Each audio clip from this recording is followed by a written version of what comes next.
Should we start? Good? Okay. All right, guys, good morning. We're here today because we believe the next big RGV success story is not going to be built by capital, but it's going to be built by talent. I'm Ronnie Garcia. I am the Associate Director of the UTRGV Career Center. And I'm Jack Kaufold. I'm the Assistant Director of Employer Relations with the Career Center. So, the heart of our mission is simple: to bridge the gap between the classroom and the workforce. And we want to make sure that we are your primary talent scouts at the UTRGV Career Center. Together, we can help that RGV pipeline get to work with your organization.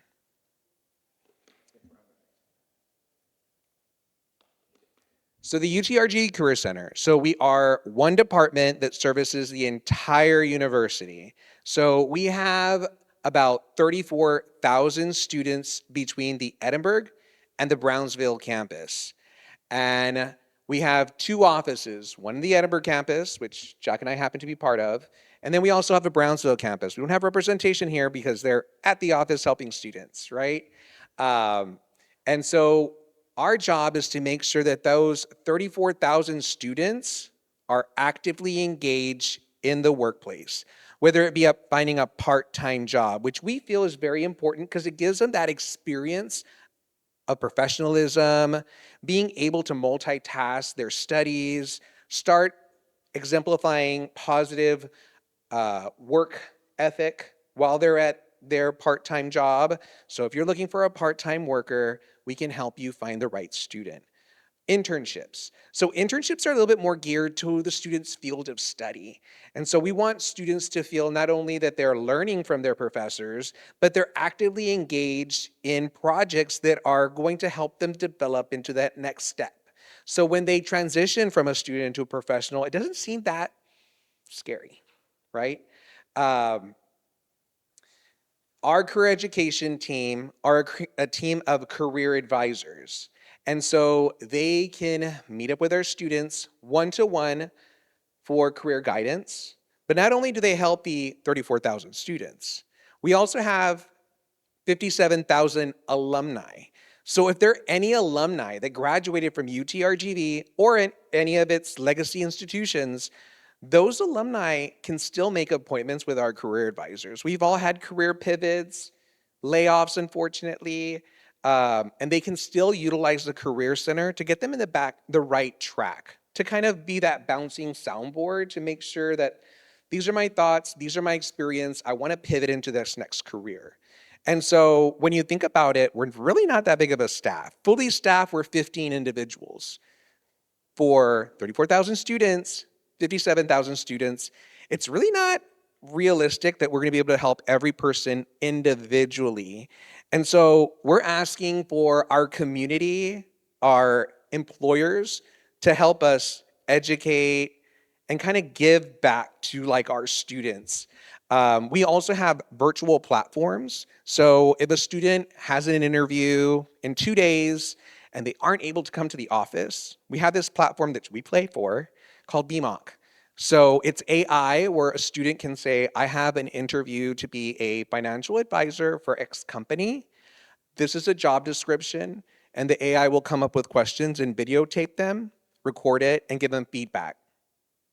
The feedback can be as simple as you say like a lot. You said it 12 times. You need to give eye contact. And that's super important nowadays. Before it was eye contact when you're having an in-person interview. But nowadays, so many pre-screenings are virtually. And if you're not looking at the camera and you're looking at the person on the screen, you may look a little sleepy, right? So it'll give you feedback. It records it, and then you can have additional conversations with a career advisor about the feedback that AI provided you. Same thing goes with resume reviews. It'll help you. Now, AI is not perfect. And that's the reason why we tell students utilize it when it's something that you need soon. But it's always great to kind of bounce ideas with our career advisors as well. We also have job simulations. We have a platform called Forage. So a student wants to learn what is it like working for Google as a software programmer. They can take a Forge job simulation. We also have Coursera for those students that want to get an additional certificate to kind of beef up their resume. We want to make sure that our students feel prepared, right? So that's one part of our department. The other part is employer relations. And so Jack leads our employer relations team. And his job is to make sure that he's communicating with industry and what your needs are. So it could be a part-time job. It could be, I want to develop an internship, but I want to make sure that I'm prepared for that student when they come in, that they have a great experience. And what can the students really do, right? So he will kind of build with you how to have a successful internship week by week, suggestion, project ideas. We always mention to students, we always mention to employers, as professionals, our heads are just like a mile a minute, and there's so many things that we're doing at the moment, but there's a lot of things that we wish we had time to accomplish, and those are the projects that a student can do. Meet with them, let them know, this is my vision, this is what I've collected, I want an outside perspective, build this out for me, and then at the end of the week, I want to figure out like what you've done to kind of organize this thought and put this into motion. So Jack does a fantastic job. He does all our career fairs. Anytime employers want to come on campus, they connect with Jack and the employer relations team. And then the last one is career outcomes. We have one individual in our office who makes sure that we're kind of continuing with industry standards, right? Where are our students getting placed? Are they learning from our sessions? Are they putting actions into words, right? You'll also notice another statistics, which is 65% first generation students. As individuals, as entrepreneurs, startup, you know how difficult it is to get started. You have that grit. First generation students have grit because they don't have a blueprint, right? They kind of have to figure it out themselves. How many of you all were first generation college students? Okay, so for those of you all who are first generation college students, when you graduated, remember that kind of like canyon in between, like I'm here at the university and I want to get over there to be a professional. And the more interaction that you have with someone who's closer to graduating from college and being a professional, like that canyon kind of just make maybe a little skip, right? For those of us that were maybe shy and kind of were just following the crowd, and now it's just like the crowd all graduated, where'd they all go? I want to go where they're at. Where are they at, right? That canyon's a lot larger, right? And so we want our industry employers to help build a little bit of a bridge for those students, right? By offering them part-time jobs, offering them internships, or even a mentor, right? Sometimes just learning from someone else's mistakes and successes, it can build a better workforce. So I'm going to pass it on to Jack. All right, so you hear the RGV talent pipeline, and I'm curious, what comes through your mind? Anybody? The RGV talent pipeline? Okay. Anyone else? No? Well, when we talk about the RGV talent pipeline, we're talking about moving students from education to meaningful employment opportunities, and where we plug in employers in that process pretty early, right? So at UTRGV, the Career Center, as Ronnie had been sharing about our office, sits right in the middle of that ecosystem. We bridge students, employers, and industry partners throughout the region in a way that's intentional and scalable. And we don't just find jobs for students, right? What we want to do is we want to make sure that we are continuously developing them, engaging them, and connecting them to those opportunities. And so we really need to work hard in a job like mine, where it's employer relations and building those relationships. We need to build those transformational relationships so we can share more about our students and the talent that we have at the institution, so that way we can build the future workforce together, right? And so as you're listening today, I'd encourage you to think of the Career Center not as a service, even though, yes, we have services, but to really think about the infrastructure of how we build that talent pipeline together. And so that's why when I say the RGV talent pipeline, that's what we're talking about. So you're not wrong, though. Trade schools, right? We have a lot of universities and or colleges, vocational schools, and they're doing the same thing, right? It all looks a little different for every university, no matter what size. And so when you look at the RGV talent pipeline, we just provide a little example of what that might look like here, right? You know, you think about students, they're going to college for 4 years, they're not even thinking about their career as a freshman, but we need to engage them as early as freshmen, right? So we bring in employers to, and Ronnie will talk more about this, right? But we bring in employers to really connect with our students early on because they want to build that brand visibility, right? Know about your organizations. New York Life is one of them. We work with, New York Life, and they continuously will recruit our students for job opportunities, right? They've tapped into students for internships. While they may not offer them on a semesterly basis, they know when they need to start hiring them because they're starting to build that talent pipeline early. And so then we, of course, connect with our students, right, to talk about internship opportunities and really have them understand what an internship is, right, and how that's really only offered to you, right, outside of high school. High school, students are already tapping into internships, but we really see this as a hot commodity for students during their college career. If you think about yourself in your college career, you may have done an internship. I had, right? I did it with the Career Services Center for 2 years as a graphic design intern, not in that industry now, but I knew that that was experience that I wanted to gain to kind of have me figure out, what do I want to do in my field? Is this something that I actually want to do, right? And so when we think about the internship opportunities that are offered by employers, it's not common that we see these often, but there are so many. And so we just need employers to really think about the RGV talent pipeline and building that future workforce at the start with internships. And then, of course, getting that meaningful employment, right? And then that's how we're retaining our talent.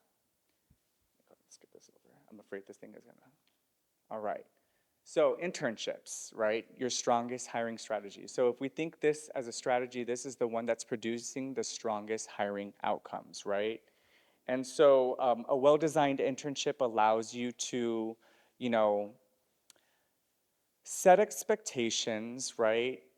Thinking about the mentoring component, project-based work, you want it to be an opportunity that's going to have you evaluate talent in real time. It's also a great opportunity for you to reduce hiring risks, right? And then, of course, building a pipeline that really is aligned with your organization. Every internship and every employer that's offering an internship has core program goals, right? And you need to figure out what's that core program goal. Are you wanting to give back to the community through internships? Are you using this as a way to build a talent pipeline? And then, of course, thinking about, this as a long-term investment. Is this something that I can build and structure in a way that can sustain itself moving forward, even if I was not here to offer these opportunities, right? And so the key is structure, right? Project-based work, clear expectations of the role, mentorship opportunities. These are educational experiences. They're not like part-time jobs. And I think there's this misconception that, oh, well, we can just hire free talent. Well, technically, no. Hiring unpaid internships is not really a thing nowadays, right? Because why?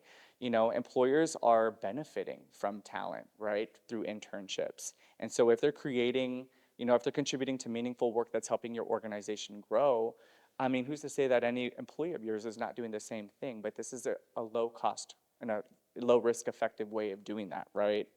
And so we've seen this firsthand with employers. I want to highlight one that we see on the screen here. Does anybody recognize this individual?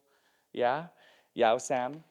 So Yao Sam is a personal friend of mine, but I got to learn more about his journey. So, we have him listed here as from intern to employer partner because this is someone that started his college career as a marketing major and entrepreneur minor, right? And he did his internship with Bird Ogden Arena in the Hidalgo County area. And so he was a marketing intern for the organization, and he found this really a successful experience that he just said, hey, this has been an impactful opportunity for me to do this internship to serve the community, and this is something that I want to do in the future to give back, right? And so when we think about his internship experience and the hands-on approach that he had and the meaningful contribution to not just the organization, but what it's doing on a marketing scale, He's like, when I get my business now, which he now is the founder and CEO of Brand Genius, a marketing agency here in Hidalgo. And I'm going to say here in Hidalgo, I think of the valley as like Cameron County, Hidalgo, but we're all across the region, right? But he built a successful business. And so what he did was he said, you know what? I'm going to build my team working with the university. And so what he did is he worked directly with the Career Center to build his internship program, which is one of those areas that we support our employers with, you know, from phase 1 all the way to phase 4 of building an internship. And he worked directly with me to see what would a structure look like if I wanted to offer an internship. And we give him all of those details, right? Everything from the exploration, the assessing of his internal readiness, to the recruiting, to onboarding and management. We talked through it all.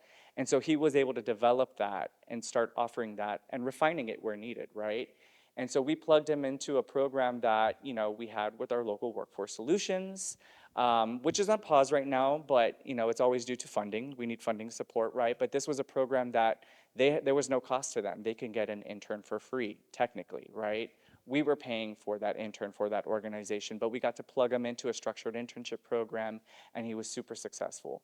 And he started hiring our students, and right out of graduation, he was bringing them on part-time before then transitioning them to full-time, and now he has some of the, you know, marketing managers under him were students, right, and now directly working with the organization full-time. And so he's continuously building that talent pipeline because he's continuously recruiting students for interns, right? And so this is just someone that I like to highlight because he states right here, UTRGV students come in hungry, and the Career Center connects us with the right people at the right time.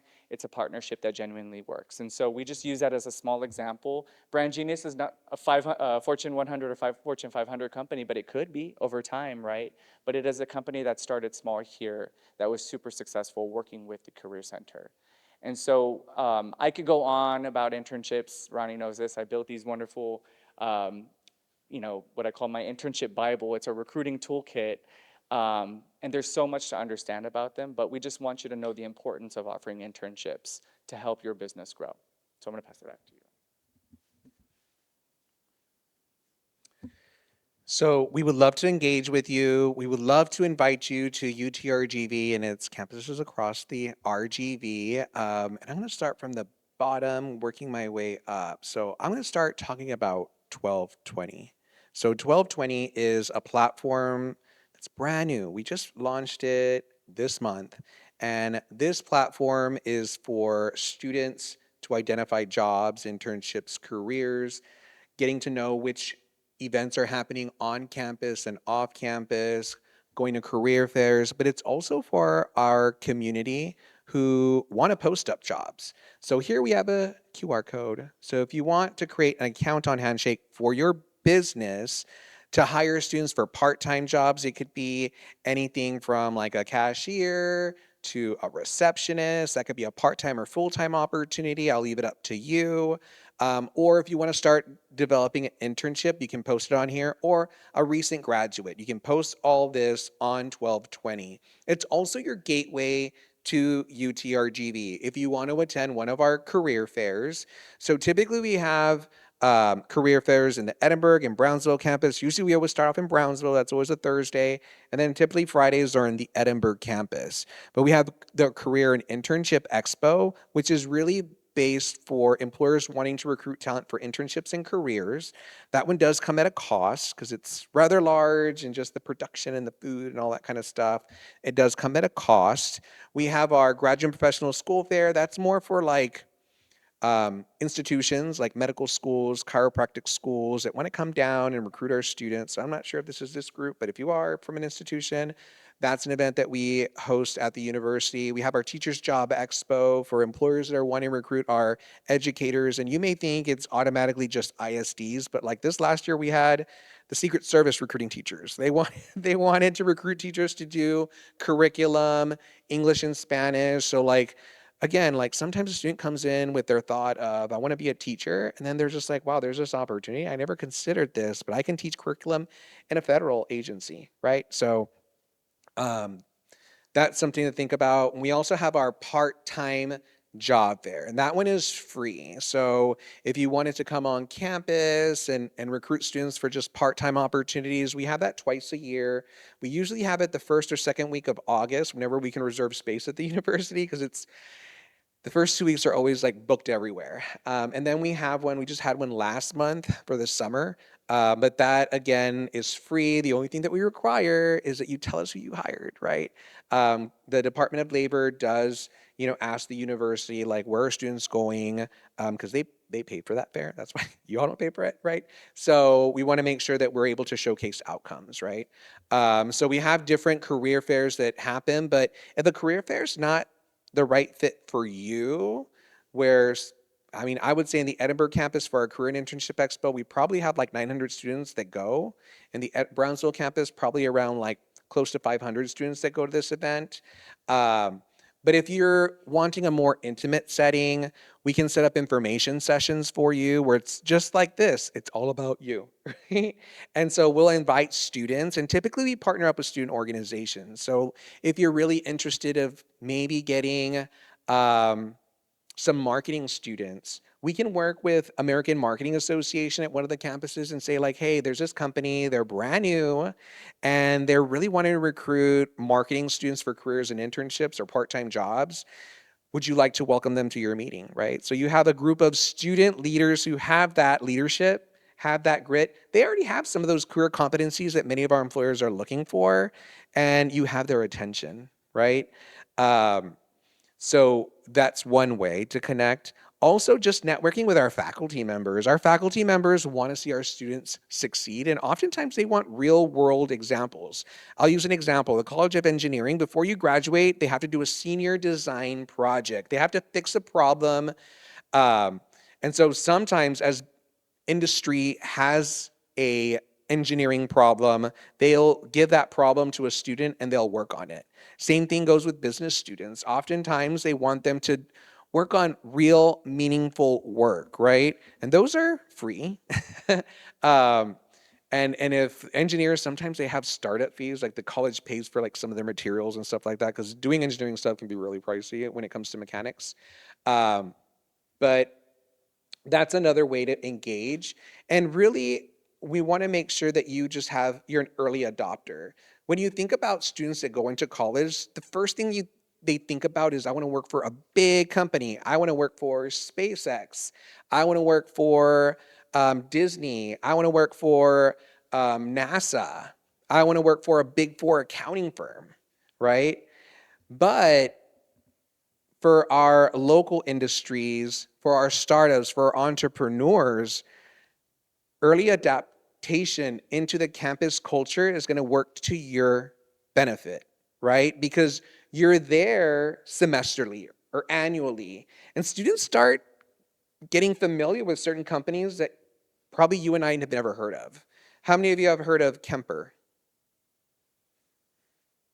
The finance person, obviously, right? So we did data collection in regards to our platform of job postings, and I was so shocked that the number one employer where students are applying by the hundreds was Kemper. And why? I mean, Kemper's a national company, but like no one really hears them. That they're like insurance. Um, but it's because they're connecting with key faculty members. They're going to student organizations and saying like, what support do you all want? Do you want me to teach a leadership course on professionalism? I can help out. They've even started doing like small little scholarship incentives. And so the faculty love that. And so they just tell the students, like, when they talk in classes about like companies, those are the names that come out frequently. Another partner that we have is Fastenal. You all know who Fastenal is? Fastenal, I've never heard of them before until I started working here. I mean, the recruiter is just fantastic. He he wants to like make sure that like students consider him as an option, right? And there are times when he's gone into a student organization, he's like, I remember he told me, he's like, I want that kid. Like, he's exactly what I want. And I remember having a conversation with this like junior, and he's like, well, I don't know. He mentioned a big company they wanted to work with. Well, that individual's still working with Fastenal. And he's perfectly content. And sometimes it's about relationships, work-life balance, and being with an organization that truly cares for me. Sometimes our students go to big four accounting firms, which are fantastic.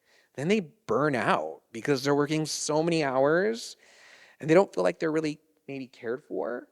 We have local CPAs here that will have tamaleadas and backyard barbecues to let them know, like, hey, we're not like a normal CPA. We're not just all suits and ties, and we're family. And I think sometimes as we grow as, professionals, we realize like there has to be a work-life balance, right? And so I truly believe that entrepreneurs in the Valley, they know the Valley culture. They know what the professionals want. So again, just getting your name out there, connecting with Jack and his team, and then we connect with our career education team and say like, hey, they really value these skill sets to prepare them for that next kind of leap. Um, yeah, let's go on to the next slide. Yeah, I kind of did. I just want to give it a quick example. Yeah. So I'm gonna give a quick example. So when it comes to the career ecosystem, it's not just about the career center. Like we wish we found every student a job, but it really takes a community. And so you'll notice there's students, faculty, community, and employers. So was it this week or last? It was last week. Last week, we met with the College of Fine Arts, which to be honest is kind of our hardest college to work with because sometimes students meet with our career advisors and they're like, I do not want to be a teacher. I do not want to be an art teacher. I do not want to be a theater teacher. I don't want to be a music teacher. And it's just like, okay, like what else? And I want to stay in the Valley, right? And so we had this college-led initiative where they invited the Career Center. And we had conversations about what students kind of mentioned to us. We had industry leaders and we had faculty members. And so now they're incorporating things into their curriculum that gives students more mobility to kind of transition to whatever opportunity. Jack, as he mentioned earlier, was a graphic design student, right? And he said that when he was going to college, he wanted to be a creative director. And here in the Valley, like, well, there's nothing here in the Valley that markets for like creative directors, right? But realistically, when our employers come in, they're like, I want a graphic design student. They're going to do all my marketing, but doesn't connect. Like, it can just be like a different flavor every month, but the community isn't getting it because they're not connecting those dots, right? So we're educating employers and say, like, maybe you want a creative director so we can really build a strong brand, build a strong presence, build consistency, right? As opposed to just creating a flyer or a poster or an image, right? And then we go back to the faculty and say like, hey, like these students just can't be creative. They need to think about communicating with employers and maybe thinking of what are some business aspects that we can incorporate into their curriculum, right? So I do believe our faculty are very malleable. Like they want to see their students succeed. They want to be able to teach what they have learned, but they want to continue progressing. I mean, they're lifelong learners. Learning from like our community workforce is gold. So I'll pass it on to. So what employers are saying, right? These are the individuals that are recruiting our students. And so you'll see at the very top right, NACE, right? National Association of Colleges and Employers. This is the overarching organization that higher education institutions and those specifically within university career centers follow for best practices and trends in recruiting, right?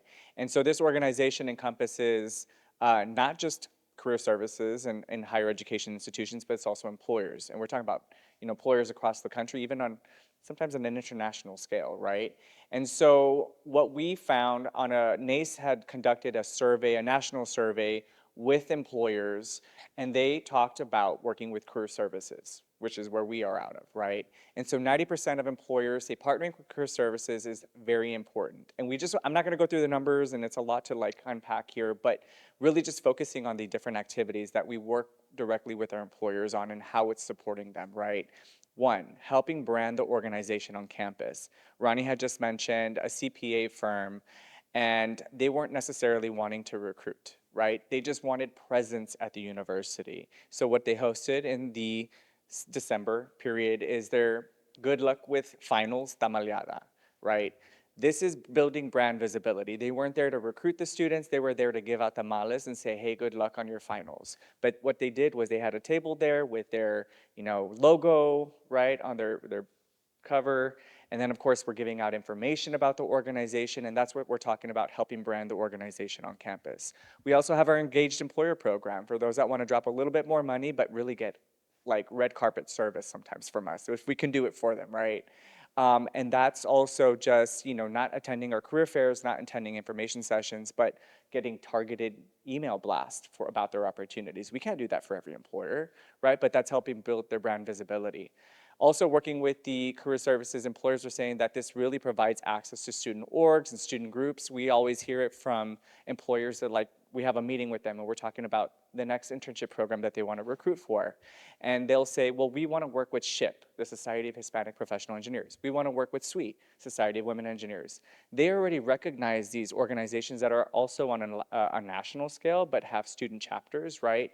And they know that those are the proactive leaders, the proactive students that want to get plugged into those opportunities early, right? They also are saying that they serve as access to other college departments and orgs, right? So, for example, Ronnie gave that example of the advisory committee with the College of Fine Arts.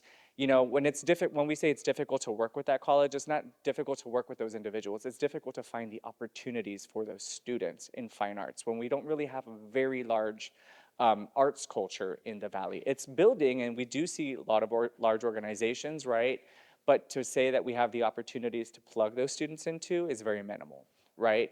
And so with the advisory committee, we had those industry partners there. They were able to connect with faculty. They were able to connect with us, and we start building those relationships, right?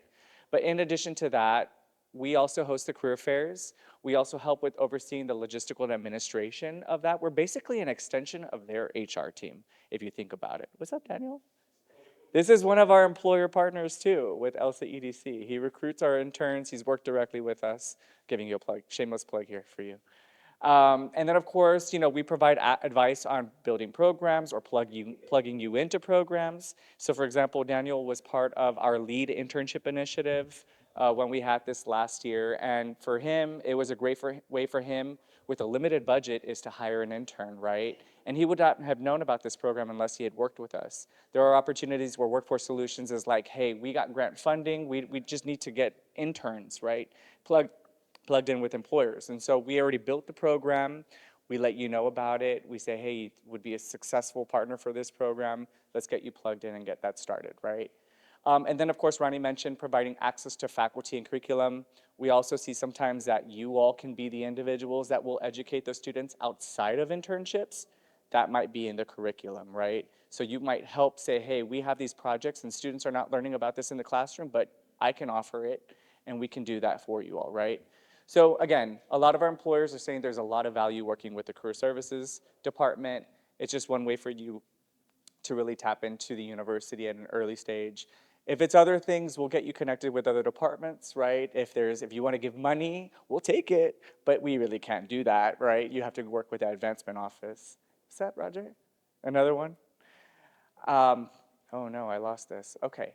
And I'm gonna just Ronnie kind of touched up on this already. It was really about 1220, right? But this is where you get first access to our students, right? And so if you're thinking about the immediate things that I need to do to start, getting connected with students, start, participating in events, it's gonna be through 1220. And so we have these QR codes here and on the screen, and we wanna encourage you to just sign up as a user, create a company profile. It's seamless. You can do it in under 5 minutes, right?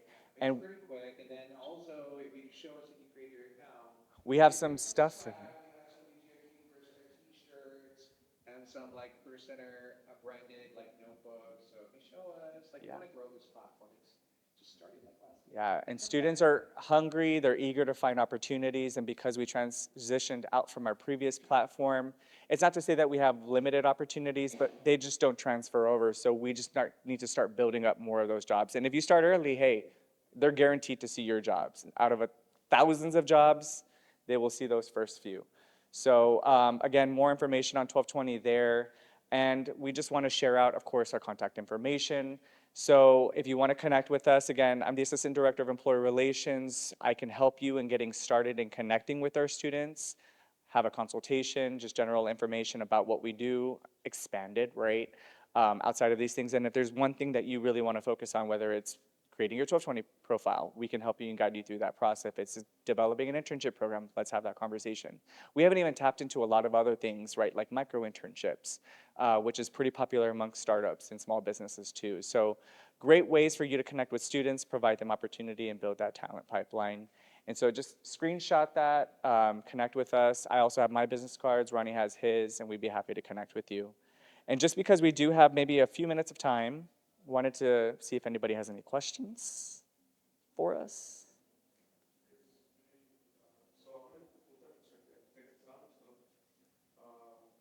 For me, that's where it started. Okay. School as well, and so hopefully that I graduated, kind of get them the resources that they have. In Chad's actually, Mm-hmm. I'm also serving on Kaufold like state and national board. So that's been my overall goal. So maybe just connecting with you guys, being able to help me to develop a career for them, because we just have a 2-year associate program. Okay. We have another summer camp, so I'm also part of NOMA, which is National Organization of America. And this is our 3rd year. We got Project Pipeline summer camps, and so that connects architecture students to allied professionals, architects, engineers, contractors, and it just introduces everybody to each other. Okay. Especially like from 6 to 12. So I don't know, maybe. Yeah, listen, also things that we do is just we will work directly with other partners to brainstorm, develop, right, best practices, tips, advice, anything like that. You know, and one of the fortunate things, as I mentioned about NACE, is that it brings individuals that are very much of the same type of role or wanting to do the same work to kind of share their best practices and tips with each other. So I welcome it. I'm open to meet with you, even for 30 minutes, and we just have a conversation. As a reminder, like all our career fairs are open to the public. Mhm. So we do allow TSC, STC, TSTC students to come to like our fairs. I mean, it's a benefit for us. If national employers are coming down, spending money on flight, promotional items, hotel, we want to make sure they have talent. They continue coming, right? Yeah. We want to be that kind of like one-stop shop where employers feel like comfortable working with the university. And if it's a benefit for your institution, you can. We also have information sessions that can be a little bit difficult because we post everything on 12/20. But like I know this week, I think on what third Tomorrow we have Wednesday, QIT, he and has then like an information session in Edinburgh with QIT, and he has a relationship with the American Society of Civil Engineering students who are hosting that. But again, there's enough opportunities for everyone, and to be quite honest, like they bring a different skill set. It's not like they're at odds, right? So you're always welcome to come to any of our events. I think the only thing we tell visitors is to get a visitors parking permit, right? Because they will charge you $30 if you get a ticket, but it's free if you just get a visitor's parking permit. And then for our employers that want to come on campus, like Jack does all that stuff. We'll get you the parking permit if you want Wi-Fi. We have students that will kind of help you walk around campus if you want. We have golf carts at each campus. So we're here to make sure that your visit is a positive one. And then again, if you have any friends or family, cousins that graduate from the university and need that extra push or help, they can come to the Career Center and we'll get them started, right? To refocus. yeah. Any other questions? Good. Well, we want to thank you all, and of course, we'll probably stick around if you want to just catch one of us and have a conversation. I have more business cards to give, and again, if you sign up, let us know, show us. I have some shirts, various sizes. We have journals. We'd be happy to give those to you. I'm looking at our photos here. I think we could just give all our people here the shirts. Oh, wait. I say we do that. I don't know how many we bought, but. I have enough. If you ever I have want a enough. headshot, the university has an iris booth. And so you can take a photo. It's really cool. It looks like a big iPad. So it's all like bright white light. You can change the background. Yeah. So that way you can update your LinkedIn, or we had like DHR that brought their entire HR team, took photos. Again, it's free, like courtesy of Sam's Club. Sam's Club purchased it for us. Yeah. So yeah. But thank you all. Appreciate you for being here and joining us, and hopefully you got a good amount of information out of it. So, thank you.